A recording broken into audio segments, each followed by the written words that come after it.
Well, it's Thursday, and guess who forgot to do her Wednesday whip yesterday? Yes, me. My varifocals didn't help me remember things. However, I shall do it today, and hopefully you'll find it interesting. So one of the reasons I didn't do my Wednesday whip yesterday was I was engrossed in preparing for my classes, because at the moment I've got 2 crochet classes and a knitting class during the week, so I was doing lots of preparation. They happened to be on Wednesday and Thursday. So I thought I'd show you some of the things I've been doing. So in the crochet class, yay, next steps of crochet, which just happened to be last week, we did some little poppies. So this is using a variety of stitches, double, treble and half treble, to get the different shapes of the petals. And then there's the leaf. I love these leaves, and that's just going round and then back again on a foundation chain. So nice thing there for my clients to crochet their own poppy. This week we've been looking at rows, because crocheting in rows is quite difficult, whereas with knitting it's very clear where the stitches are. With crochet sometimes things can hide, and so you end up either getting a triangle because it's going too small, or a inverted triangle because you're increasing because you're crocheting into stitches that you shouldn't do to that. So we were practicing crocheting rows, and the project they had to do was a little bag here like that to fit in their crochet hooks or whatever. So the other thing that they were learning is this thing here, which is spike stitch, which actually when you're crocheting it looks like that. So here are some examples, because I think it looks really fab, but it's actually quite simple to do. So there's one that's called castle stitch. So that's doing 4 spike stitches of the same length.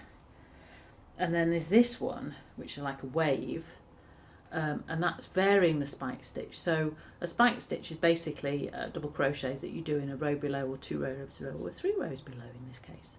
So they're quite good. And then the other thing, this one is sort of more geometric, I suppose.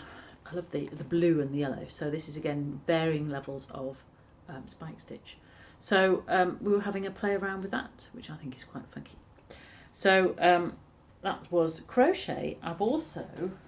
I have one lady who comes to one of the classes. She's done quite a bit of crochet, and she's challenging herself to do something else. So she saw that I'd done, well, we both saw this pattern in Inside Crochet 2 years ago, and she alerted it to me, and I thought, oh, that's nice. So I bought the yarn and made it. It's called Eclectic Jumper by Cassie Ward, and it is rather yummy.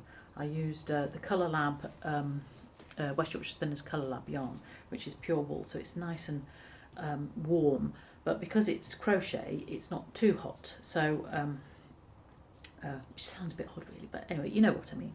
So so I've done this. So Gemma would like to knit and crochet herself one, so we've been going through the different stitches and again practicing the bits at the end, so you know where to start and where to finish, because otherwise you end up with a jumper goes like that or like that. Anyway, so she's started doing that there, so that's great.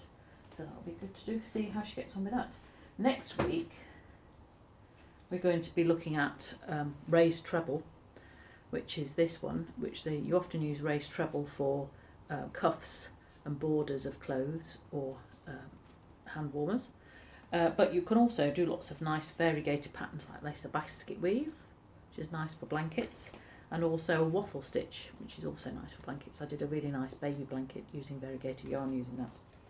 So that's what we'll be looking at next week. So I also have knitters on Thursday, so we've got knitting class tonight. So last week we looked at making holes on purpose, in other words, lace.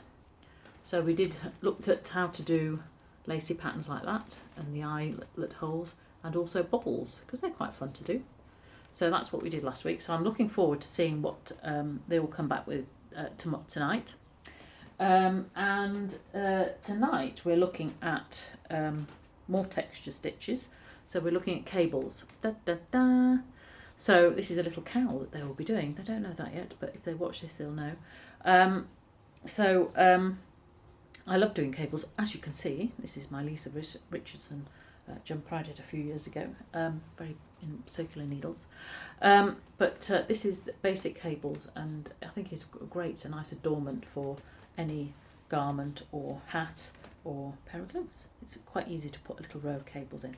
So we'll be looking at that, and also looking at how to work in the round. So we'll be working on circular needles.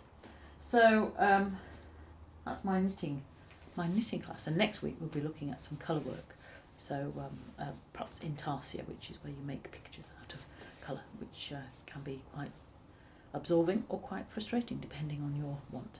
So that is what I'm doing, and that's why I was distracted and didn't do my Wednesday whip. The other thing that distracted me was this plopped through the letterbox, and of course when this plops through the letterbox you have to sit down with a nice cup of coffee and have a look. And inside, I don't know whether you've seen, West Yorkshire Spinners have got some yarn inspired by Zond Rhodes. They are the lady herself. As you can see, she likes pink, but she likes other colours as well. So they've done a whole load of double knit and 4-ply in these fab colours. And one of the patterns is a Harriet poncho. So I'm not sure I like it though, so I don't think I'm going to knit it. But it's quite nice to have a pattern named after me. I have got a Harriet jacket, some of you might remember that. And there are other Harriet patterns I've seen. Having an unusual name, people tend to pick it for patterns and things. So anyway, so that's a Harriet poncho. So yes, so I got distracted by that as well. So I do apologise for not doing my Wednesday whip yesterday. I hope you have enjoyed my Wednesday whip on a Thursday, and I will see you next week. Bye.